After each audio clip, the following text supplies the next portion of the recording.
ceux qui habitent la Mésopotamie, la Judée, la Cappadoce, le Pont, l'Asie, la Phrygie, la Pamphylie, l'Égypte, le territoire de la Libye, voisine de Cyrène, et ceux qui sont venus de Rome, juifs et prosélytes, crétois et arabes, nous les entendons parler dans nos langues des merveilles de Dieu. » Tous étaient hors d'eux-mêmes et perplexes, et se disaient les uns aux autres, « Que veut dire ceci ?»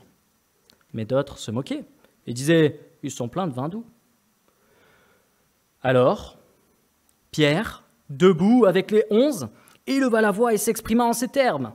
« Vous, Juifs, et vous, tous qui séjournez à Jérusalem, sachez ceci et prêtez l'oreille à mes paroles. Ces gens ne sont pas ivres comme vous le supposez, car c'est la 3e heure du jour. » C'est ce qui a été dit par le prophète, mais c'est ce qui a été dit par le prophète Joël. « Dans les derniers jours, dit Dieu, je répandrai de mon esprit sur toute chair. Vos fils et vos filles prophétiseront. Vos jeunes gens auront des visions et vos vieillards auront des songes. Oui, sur mes serviteurs et sur mes servantes. Dans ces jours-là, je répandrai mon esprit et ils prophétiseront. Je ferai des prodiges en haut dans le ciel et des signes en bas sur la terre, du sang, du feu et une vapeur de fumée. Le soleil se changera en ténèbres et la lune en sang, avant que vienne le jour du Seigneur, ce jour grand et magnifique.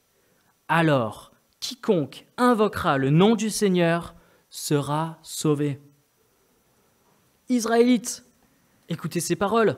Jésus de Nazareth, cet homme approuvé de Dieu devant vous par les miracles, les prodiges et les signes que Dieu a fait par lui et au milieu de vous. Comme vous le savez vous-même, cet homme, livré selon le dessein, arrêté et selon la prescience de Dieu, vous l'avez fait mourir en le clouant à la croix par la main des impies. Dieu l'a ressuscité en le délivrant des liens de la mort parce qu'il n'était pas possible qu'il soit retenu par elle. Fin de notre lecture. Ici, c'est une scène qu'on a l'habitude d'entendre. Quand on passe, elle nous intrigue, mais parfois, on reste quoi ? On se dit, qu'est-ce qui se passe ici ? Et j'aimerais qu'on approfondisse ce texte et qu'on y voit derrière l'annonce de l'alliance nouvelle. À partir de ce moment, il y a une nouvelle alliance, l'alliance de l'Esprit. Et donc, dans ce texte, on pourrait le découper en 3, c'est ce que je vous propose. Premièrement, on va voir que Dieu parle par un miracle. Deuxièmement, on va voir que Dieu parle par un prophète. Et troisièmement, on va voir que Dieu parle par le sacrifice de Jésus. Alors commençons donc. Dieu parle par un miracle. Regardons ce miracle. Pour rappel, Jésus est mort à la Pâque il y a 50 jours. Puis il est ressuscité. Et il est resté avec ses disciples pendant une 40aine de jours pour les former, pour les rassurer, pour les préparer à son absence. Ensuite, il est monté au ciel. Et avant de monter au ciel, qu'est-ce qu'il va faire ? Il va leur annoncer que le Saint-Esprit allait venir. Regardez, tournez une page en arrière, au chapitre 1, verset 8, voici ce qui est dit. « Mais vous recevrez une puissance, celle du Saint-Esprit, survenant sur vous, et vous serez mes témoins. » Et là, la construction de la phrase de Jésus est intéressante. « Vous serez mes témoins à Jérusalem », donc ça c'est dans le coin, dans la Judée, okay, c'est un peu plus vaste, dans la Samarie, okay, là il faut faire un pas de côté, c'est pas tout à fait au même endroit, et jusqu'aux extrémités de la terre. Puis, quelques jours après avoir annoncé ceci, Jésus leur dit « Attendez-moi à Jérusalem, et puis un jour, vous verrez cette puissance débarquer. » Et le premier verset du chapitre 2 nous dit qu'on était au jour de la Pentecôte. Le jour de la Pentecôte arriva. Il faut se rappeler que la Pentecôte existait déjà avant la Pentecôte des apôtres. Il y avait la Pentecôte juive. Pentecôte, c'est un mot hébreu qui veut dire le 50e jour. Et c'était 50 jours après la Pâque qu'il y a eu la Pentecôte.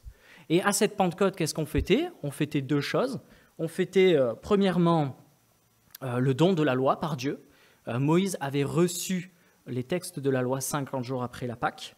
Et puis aussi, on fêtait la terre promise, le don de la terre promise, les prémices de la récolte étaient donnés à ce moment-là. Il y avait toute une symbolique ce jour-là. Et là, dans ça, on peut voir, bien sûr, la préscience de Dieu. Dieu n'avait pas choisi cette date pour envoyer son esprit comme ça au hasard. Non, Dieu avait choisi cette date précise pour envoyer son esprit, pour passer d'une alliance à une autre.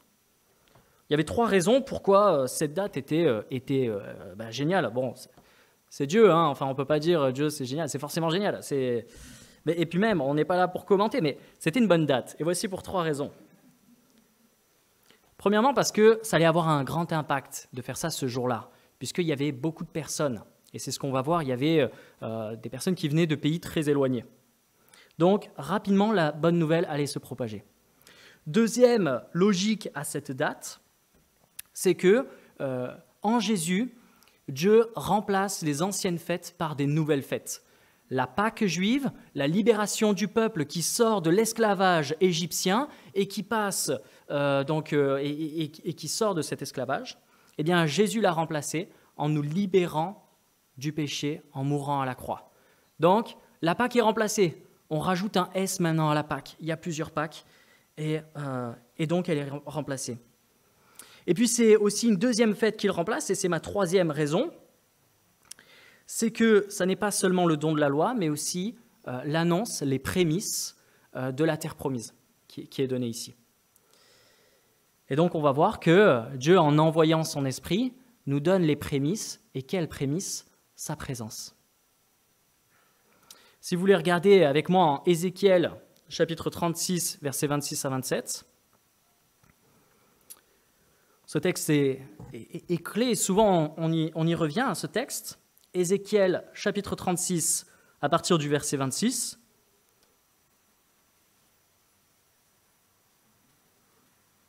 Donc je lis Ézéchiel 36 à partir du verset 26. « Je vous donnerai un cœur nouveau, et je mettrai en vous un esprit nouveau.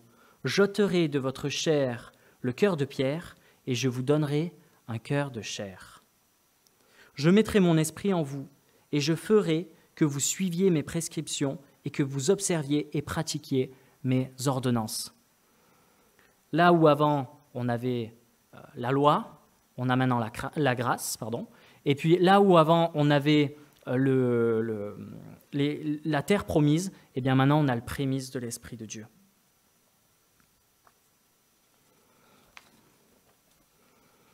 Alors voyons ce miracle. Ce miracle est surprenant. Et on pourrait se poser la question, mais pourquoi ce miracle? Mais lisons-le d'abord.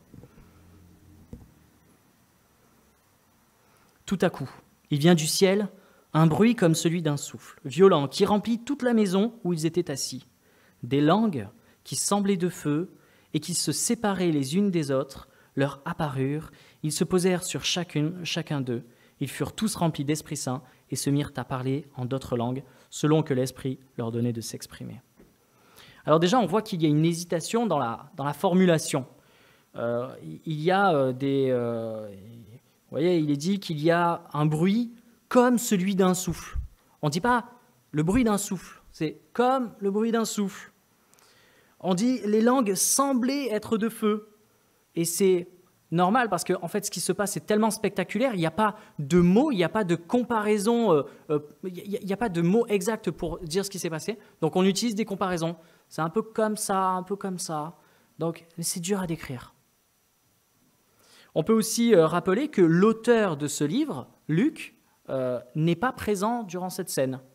Mais qui est présent? Il y a les 11 apôtres, plus il y a le nouvel apôtre, Matthias, qui a été voté le chapitre précédent. Et puis aussi, il y avait en tout 120 personnes dans cette pièce. Donc on peut imaginer qu'il y avait une autre centaine de personnes, puisque ça nous est dit au chapitre 1, verset 15. Ils se réunissaient, ils étaient 120 et à se réunir et à prier. Donc ils étaient nombreux dans cette pièce, mais l'auteur n'était pas là. Et on sait qu'il se passe quelque chose de très surprenant. On n'a jamais vu ça avant, on verra jamais ça après. Alors on peut imaginer, voilà, ce bruit, comme un souffle, et puis ces flammes qui viennent se poser sur la tête de certaines personnes. Imaginez, si là, tout à coup, on entendait un grand bruit, et dans notre église, il y a comme des des flammes, des langues qui apparaissent comme ça au-dessus de nos têtes, et puis tout à coup elles se posent sur les différentes personnes ici. Au final, dans la salle, il y avait plus de personnes qu'ici, on n'est pas tout à fait 120. Donc imaginez, c'est une plus grande assemblée encore. Et imaginez que tout à coup, eh bien, l'un parle grec, l'autre parle ukrainien, ou une autre personne parle mandarin, russe, etc. On serait tous surpris, on se demanderait, mais qu'est-ce qui se passe ici? C'est complètement fou. Et là, on pourrait s'imaginer, ok, mais en fait, est-ce qu'ils n'ont pas halluciné là, hein? On dirait qu'ils ont reçu un coup sur la tête et que vous savez, comme dans les dessins animés, ils ont des choses qui volent au-dessus de leur tête pour imaginer, pour montrer qu'ils sont sonnés, quoi. Mais là où on sait que ça n'est pas le fruit de l'imagination, mais bien un miracle qui a lieu ici, c'est qu'il y a des témoins. Verset 5. Or, il y avait en séjour à Jérusalem des Juifs pieux venus de toutes les nations qui sont sous le ciel. Au bruit qui se produisit, la multitude accourut et fut bouleversée, parce que chacun entendait parler dans sa propre langue. Il n'y avait pas seulement des témoins comme ça, des amis d'amis qui sont venus et puis qui ont tous signé « oui, et c'était du pipeau. Non, c'était vraiment des gens qui venaient de nations complètement différentes et qui, ils sont émerveillés par ce qui se passe ici. Donc on a des preuves. Et Luc écrit ça pour dire, ok, si quelqu'un veut venir vérifier ensuite, eh ben, il a juste à appeler quelques juifs et puis on va en entendre parler de ce qui se passe ici. Donc il y a deux choses surprenantes dans ce miracle. Premièrement, c'est qu'il parle une langue qu'il ne connaissait pas et qu'il venait d'horizons complètement différents. Que faisaient ces Juifs qui parlaient une langue différente? Eh bien, c'était la Pentecôte, c'était Pâques 50 jours avant. Donc il était classique qu'il y ait des Juifs de nations entières qui se déplaçaient à Jérusalem pour louer Dieu et qui chantaient peut-être sur chacune de ces marches pour venir vers Dieu. C'était classique, chaque année ça se passait comme ça. Et là, eh bien, il se trouvait qu'il y avait des personnes, on nous cite une quinzaine de destinations différentes qui se retrouvaient à Jérusalem. C'est des personnes qui savaient parler la langue de la localité où ils étaient, mais ils savaient aussi parler l'hébreu, le grec ou l'araméen, les langues qui étaient pratiquées à Jérusalem, parce que c'était comme ça qu'était loué Dieu. Et là, ils sont surpris parce que là où ils ont l'habitude de parler peut-être hébreu avec des collègues, eh bien on leur parle la langue d'où ils viennent. Et c'est quelque chose d'extraordinaire parce qu'ils ne seraient pas censés savoir parler ça, puisque c'est des Galiléens, c'est des personnes qui habitent le coin. Ils n'ont pas voyagé. Et donc, c'est un miracle. Ils savent parler leur langue. C'est impressionnant. Et deuxième chose qui est miraculeuse, c'est qu'ils ne parlent pas seulement pour dire des choses en l'air, ils parlent pour la gloire de Dieu. Ils disent des choses tellement extraordinaires que les gens sont émerveillés devant ça. Verset 11. Nous les entendons parler dans nos langues des merveilles de Dieu. Tous étaient hors d'eux-mêmes et perplexes et se disaient les uns aux autres, « Que veut dire ceci ?» Il y a un constat, ce qui est dit est magnifique.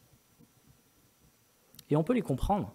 Est-ce que ça ne nous arrive pas, nous aussi, quand on vient à l'église, quand on entend un témoignage, un chant, quand on entend la parole de Dieu, des fois on est juste émerveillé, on se dit « Waouh, juste, c'est magnifique, c'est beau ce que j'entends là, et j'ai envie de louer Dieu pour ça. » Eh bien, eux, c'est ce qu'ils entendaient, mais dans leur propre langue, et ça les a impressionnés.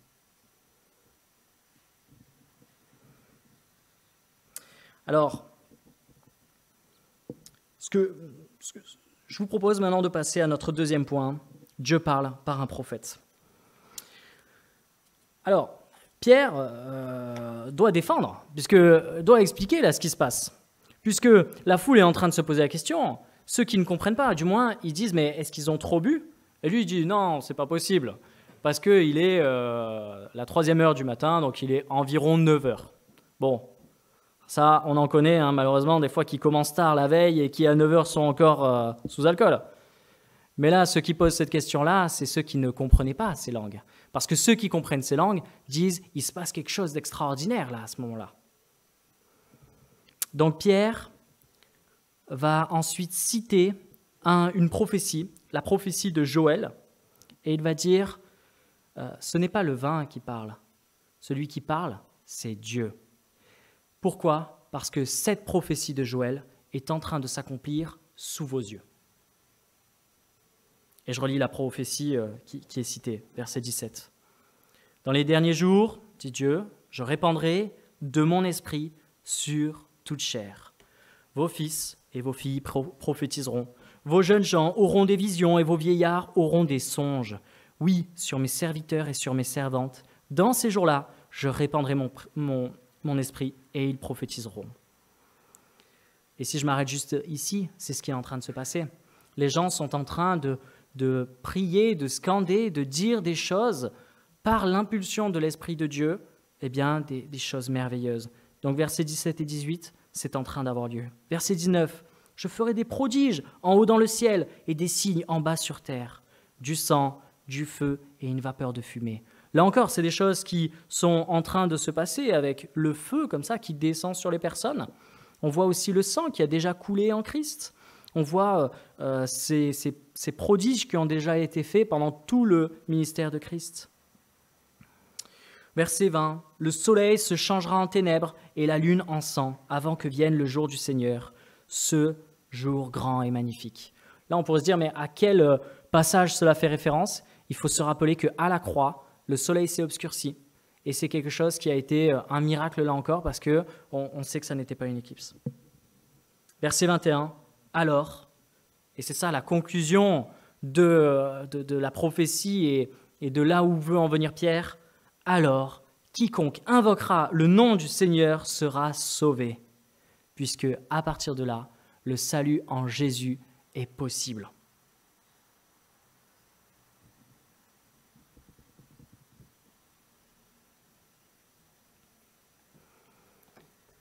Voici le message.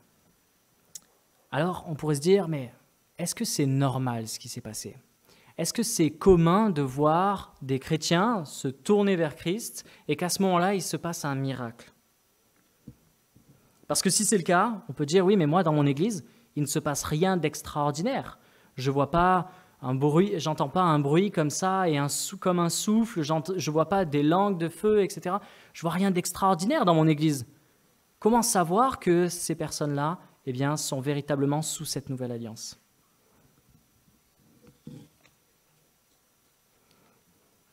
Quand on voit des miracles comme celui du parler en langue, quand on voit des miracles comme celui de la prophétie ou autre, on pourrait dire, oui, mais moi, dans mon église, je n'ai pas ça. D'autant plus que dans certaines églises, on insiste sur ces points-là pour dire, mais si vous n'avez pas ça, il vous manque quelque chose avec Dieu. Alors, je ne pense pas que ce texte veuille nous parler spécifiquement des dons. Pourquoi ? Puisque c'est un récit, ça nous raconte un événement et ça ne nous donne pas une norme pour la vie de nos églises, la vie d'un chrétien.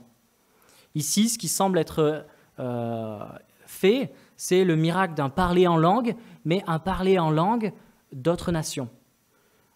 Les théologiens distinguent la chose en parlant de la glossolalie. Glossolalie, c'est parler une langue que personne ne connaît. Et la xénolalie.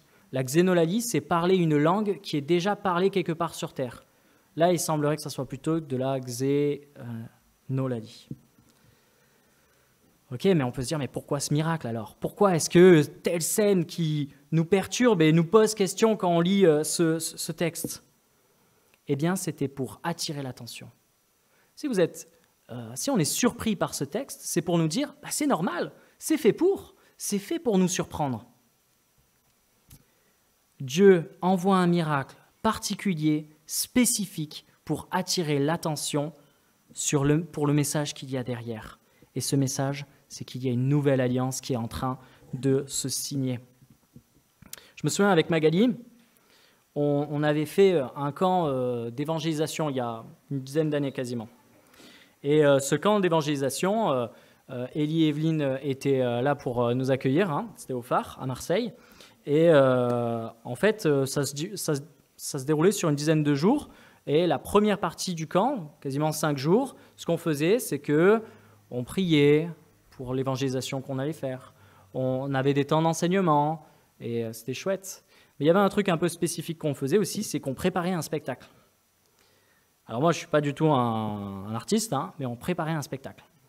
Dans ce spectacle, on préparait des danses, on préparait un peu des chants, on préparait un peu des scènes de théâtre, ce genre de choses. Et pourquoi est-ce qu'on faisait ça ? Pas parce qu'on voulait faire nos intéressants et dire « Regardez comme on est doué ». Non, ce qu'on faisait, c'est qu'on voulait attirer l'attention. Donc, on allait au Vieux-Port, on se mettait au plein milieu d'un endroit où il y avait beaucoup de passages, il y avait des restaurants, il y avait un endroit, il y avait toute une vie qui s'y passait. On se mettait en plein milieu et on commençait notre spectacle. On voulait attirer l'attention. Et ça marchait. Il y avait comme ça des centaines de personnes, des fois, qui se mettaient tout autour et qui regardaient et se disaient « Mais ils font quoi là ?» Et puis, certains dans la troupe, pas moi, étaient doués. Du coup, ça attirait vraiment l'attention. Et du coup, ça avait du succès. Mais pourquoi est-ce qu'on faisait ça ? On attirait l'attention pour donner le message de l'évangile juste après. Donc, sur une quinzaine de minutes, il faut s'imaginer la scène. On faisait une annonce comme quoi on allait commencer. On faisait 2-3 événements. Et puis ensuite, quelqu'un arrivait, Bible en main, en disant « Voici, aujourd'hui, on veut vous annoncer l'évangile de Jésus. » Bon, la foule se dissipait à ce moment-là. Mais quelques personnes qui restaient, c'était gagné. C'était gagné. On voulait attirer l'attention pour délivrer le message de l'évangile. Et c'est ce qui se passe ici. L'attention a été attirée, un bruit fort, un miracle incroyable. Tout ça pourquoi ? Pour dire, regardez, une nouvelle alliance est en train de se signer. Une nouvelle alliance est envoyée par Dieu. Alors on pourrait se poser la question, quand on reçoit le Saint-Esprit, parce que c'est ça la question, là, c'est le Saint-Esprit qui est répandu. Quel est le rôle du Saint-Esprit ? Déjà, ce qu'on peut dire, c'est que le Saint-Esprit est une personne de Dieu. L'Esprit Saint, c'est Dieu qui est répandu sur chacun. Rapidement, l'Esprit Saint donne la vie, et on peut le voir notamment avec un passage, Romains chapitre 7, verset 6. « Mais maintenant, nous sommes dégagés de la loi, car nous sommes morts à ceux qui nous tenaient captifs, de sorte que nous servons sous le régime nouveau de l'Esprit, et non plus sous le régime ancien de la lettre. » 2 Thessaloniciens chapitre 2, versets 13 à 14. « Quant à nous, frères bien-aimés, par le Seigneur, nous devons continuellement rendre grâce à Dieu à votre sujet, car Dieu vous a choisi dès le commencement pour le salut, par la sanctification de l'Esprit et par la foi en la vérité. C'est à cela qu'il vous a appelé par notre évangile, pour que vous possédiez la gloire de notre Seigneur Jésus-Christ. » Le rôle de l'Esprit, il est envoyé en chacun pour marquer que cette personne est en Christ. Tu es chrétien, tu as l'Esprit de Dieu en toi. Tu veux suivre Dieu, tu as l'Esprit en toi alors. L'Esprit sert aussi à attendre le retour de Christ. Romains chapitre 8, versets 14 à 17. « Car tous ceux qui sont conduits par l'Esprit de Dieu sont fils de Dieu. Vous n'avez pas reçu un esprit de servitude pour être encore dans la crainte, mais vous avez reçu un esprit d'adoption par lequel nous crions « Abba, Père ». L'Esprit lui-même rend témoignage à notre esprit que nous sommes enfants de Dieu. Or, si nous sommes enfants, nous sommes aussi héritiers de Dieu et co-héritiers de Christ, si toutefois nous souffrons avec lui afin d'être glorifiés avec lui. Et puis, un autre rôle de l'Esprit, c'est aussi de propager la bonne nouvelle. Et je vous propose de lire en Marc chapitre 13, verset 11. Je vais le lire.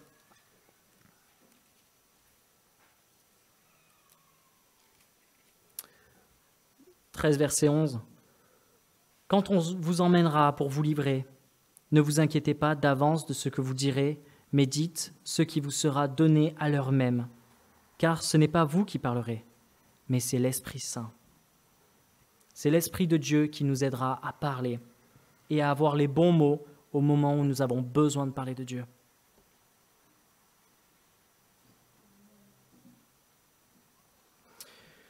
Pentecôte, c'est aussi la fin d'une malédiction. Une malédiction vieille de plusieurs milliers d'années. Et je vous propose là, cette fois-ci, que tous on puisse prendre notre Bible à Genèse chapitre 11, versets 1 à 9. C'est l'histoire de la tour de Babel. Je vais lire ce texte et puis je vous poserai ensuite la question, quelle est la différence que l'on voit entre le texte de Genèse chapitre 11 et puis celui de Actes chapitre 2. Or, toute la terre parlait un même langage, avec les mêmes mots. Partis de l'Orient, ils trouvèrent une vallée au pays de Shinéar et ils y habitèrent. Ils se dirent l'un à l'autre, « Allons, faisons des briques et cuisons-les au feu. » La brique leur servit de pierre et le bitume leur servit de mortier. Ils dirent encore, « Allons, bâtissons-nous une ville et une tour dont le sommet touche au ciel et faisons-nous un nom, afin que nous ne soyons pas disséminés à la surface de toute la terre. » L'Éternel descendit pour voir la ville et la tour que bâtissaient les fils des hommes.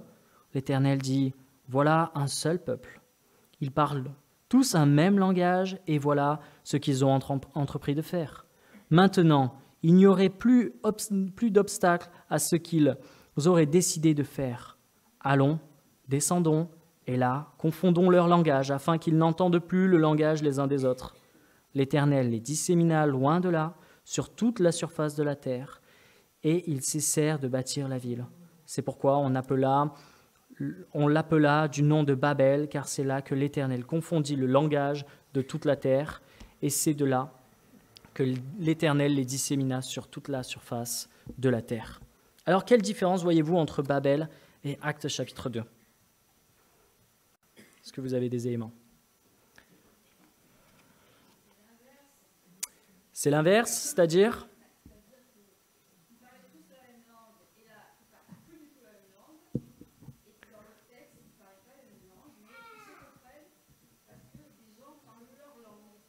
Complètement, absolument. Merci. Est-ce que vous voyez quelque chose d'autre ?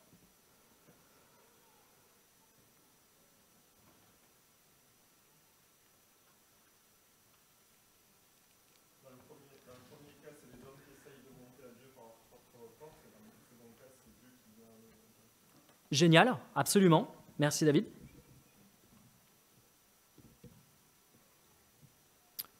Tout ça est juste, effectivement. En fait, quand on voit la tour de Babel, on voit la gloire des hommes. C'est des hommes qui se disent « Ok, je vais ériger quelque chose pour ma propre gloire. » Et Dieu descend. Et face à la gloire de Dieu, peu de choses résistent. Rien ne résiste, même pas une tour. Babel, c'est la gloire des hommes. La Pentecôte, c'est la gloire de Dieu. Là où la langue a permis de disséminer parce que le péché était dans le cœur de l'homme, Dieu décide par son esprit et par la langue de se reconstituer un peuple. C'est par la langue que Dieu va unir. Pourquoi est-ce qu'il y a eu ces langues ? On peut se dire, après tout, ce n'était pas utile, puisque tous savaient parler la langue qui allait ensuite être utilisée par Pierre. Le texte ne nous dit pas que chacun a eu des traducteurs avec lui tout le long de son séjour à Jérusalem. Non, il venait à Jérusalem et il savait parler l'hébreu, il savait parler la langue pour suivre les cultes. Non, vraiment, ces langues ont été parlées pour faire du bruit, pour attirer l'attention, là encore. Et aussi, c'est pour montrer que la malédiction de Babel allait être rompue avec l'Esprit à ce moment-là de Pentecôte. Dieu n'avait pas besoin de ce miracle, il l'a fait pour attirer l'attention, pour marquer sa nouvelle alliance. Alors, à quoi pense une chenille ? C'est vrai, une chenille, peu cher. Une chenille est dans la poussière, une chenille avance très peu, une chenille a un régime alimentaire assez peu varié, mais après une sieste, elle devient un papillon. À quoi pense une chenille ? Voilà, elle devient un papillon. Qu'est-ce qui se passe dans sa tête ? On ne sait pas. Elle est transformée. L'Évangile nous transforme. L'Évangile fait de nous une nouvelle créature. Là où avant on vivait sans Dieu, avec une loi qui était inaccessible, eh bien avec l'Esprit, on a Dieu en nous qui nous permet de faire sa volonté. Alors je vous propose de faire un dernier point court qui permet juste de rappeler quelle est l'alliance en Christ. Quel est le sacrifice de Christ?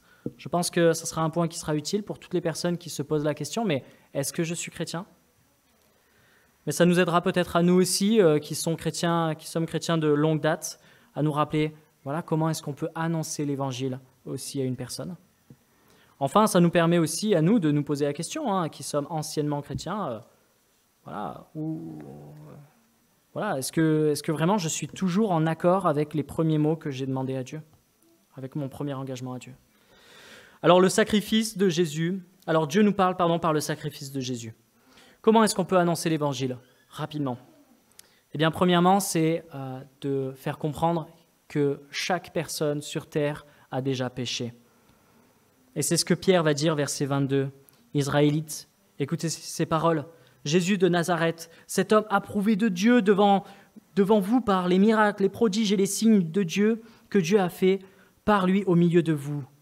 Comme vous le savez vous-même, cet homme, livré selon le dessein arrêté et selon la prescience de Dieu, vous l'avez fait mourir en le clouant à la croix par les mains des impies. Littéralement, Pierre avait face à lui des personnes qui avaient scandé « à mort, crucifie !» Pierre avait devant lui des Juifs qui ont demandé que Jésus soit tué. Ce n'est pas notre cas aujourd'hui. Mais on peut se rappeler de ce passage de Romains chapitre 3, verset 23. Et je vous propose de prendre avec moi ce passage parce que Romains est parfait pour annoncer l'évangile à quelqu'un. Romains chapitre 3, verset 23. Car il n'y a pas de distinction. Tous ont péché et sont privés de la gloire de Dieu. Tu veux parler de la conséquence de déplaire à Dieu? Il faut d'abord parler du péché. Nous avons tous péché. Nous avons tous commis une faute irréparable face à Dieu. Alors voyons ensuite la conséquence du péché. Chapitre 6 de Romains, verset 23. Chapitre 6, verset 23. Car le salaire du péché, c'est la mort. Le salaire du péché, c'est la mort. Et je m'arrête là une seconde. Le péché, c'est comme, imaginons une guillotine, une corde qu'il faudrait couper pour ensuite que la lame tombe, que l'on coupe la corde très proche du sol ou très proche de la lame, peu importe. Une fois que c'est coupé, la justice tombe. C'est la même chose avec le péché. Que notre péché soit petit, un mensonge ou autre, ou que notre péché soit élevé, peu importe, la justice tombe. À partir du moment où nous avons péché, notre premier péché nous a séparés de Dieu. Et cette séparation est une fois pour toutes. Ensuite, nous devons parler de la grâce de Dieu. Et c'est la suite du verset 26.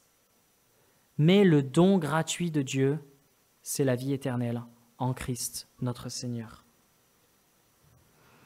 La grâce de Christ, c'est comme un juge qui, face à un tribunal, dit « coupable » face à une assemblée de coupables. Qui, une fois avoir dit ça, une fois avoir prononcé ces mots, prend sa toge, la plie, la met de côté, va devant l'assemblée et dit « je vais payer à votre place. Je vais y aller à votre place. Là où vous devez être punis, je vais prendre ça sur moi. » Verset 23 de notre texte, je relis, « Cet homme livré selon le dessein arrêté et selon la prescience de Dieu, vous l'avez fait mourir en le clouant à la croix par la main des impies. Dieu l'a ressuscité en le délivrant des liens de la mort, parce qu'il n'était pas possible pour qu'il soit retenu par elle. » Le sacrifice de Jésus était absolument prévu. C'était prévu dans la prescience de Dieu, dans ses plans, c'était défini comme ça. Ça devait se passer comme ça.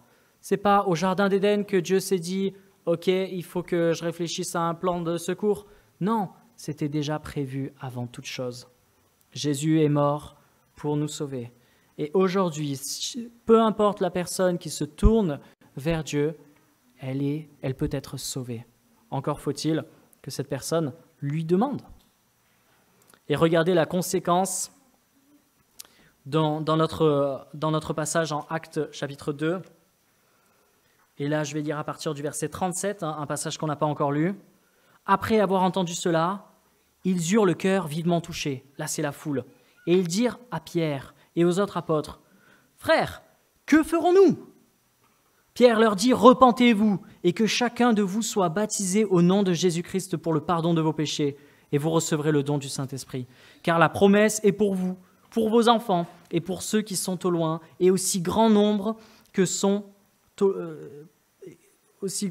le Seigneur notre Dieu les appellera. » Et par beaucoup d'autres paroles, il rendait témoignage et les exhortait en disant « Sauvez-vous de cette génération perverse. » Ceux qui acceptèrent la parole furent baptisés, et en ce jour-là, ils furent ajoutés environ 3000 âmes.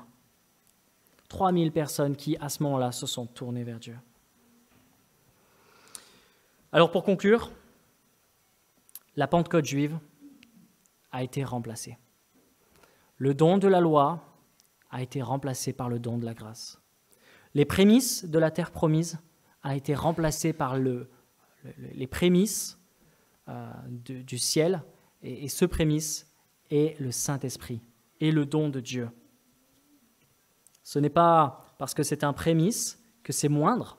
Au contraire, ça nous incite à aller de l'avant, à grandir avec Dieu, parce que avec ce prémisse, nous avons tout pour notre vie chrétienne. Alors avançons dans cette nouvelle alliance.